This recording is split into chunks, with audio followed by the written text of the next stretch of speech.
L'heure du bilan a sonné pour le projet Autonomisation et leadership des femmes en situation de handicap dans la région des Savanes. Après 6 mois de mise en œuvre, le projet a connu son épilogue ce lundi 9 mars à l'issue d'un atelier de présentation des résultats obtenus. Mohamed Koudzoungou, Nicolas Djiwa y était. Porté par l'Association des femmes et filles handicapées vaillantes de la région des Savanes A2F-ASUV, grâce à l'appui technique et financier de l'African Women Development Fund AWDF, le projet d'autonomisation et leadership des femmes handicapées a été mis en œuvre dans les 4 communes de la préfecture de Thônes pour une durée de 6 mois, période au cours de laquelle les compétences des femmes handicapées en matière de leadership féminin, de techniques de plaidoyer et de prise de parole en public ont été renforcées, contribuant significativement à libérer la parole chez elles.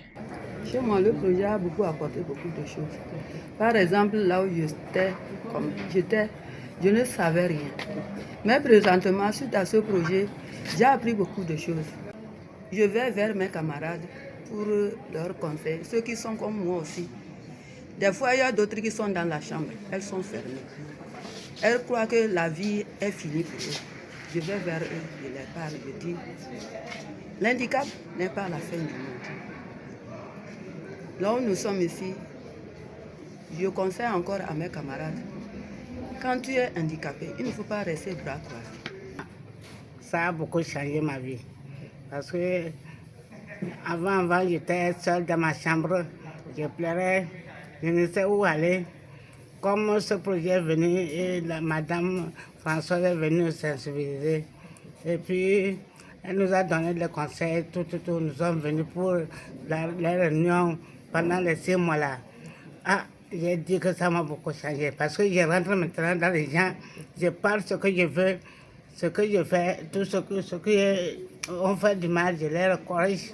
À l'image de ses bénéficiaires, la chef projet Gisèle Tcha est également animée d'un sentiment de satisfaction. Les objectifs visés sont atteints et tout ce qui était prévu, nous l'avons fait du début jusqu'à la fin et nous avons constaté le changement chez les femmes handicapées.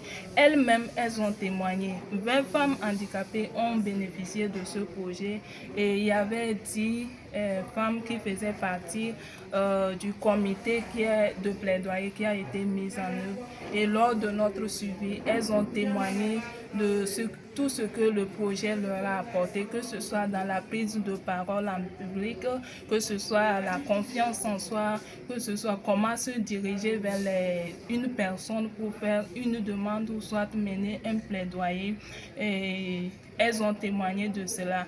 Et ce qui a en plus prouvé, c'est qu'elles ont fait un pas en se dirigeant vers les autorités locales pour se présenter. Elle a par ailleurs profité de l'occasion pour lancer un appel aux partenaires à soutenir la mise en œuvre des plans d'action élaborés par les bénéficiaires.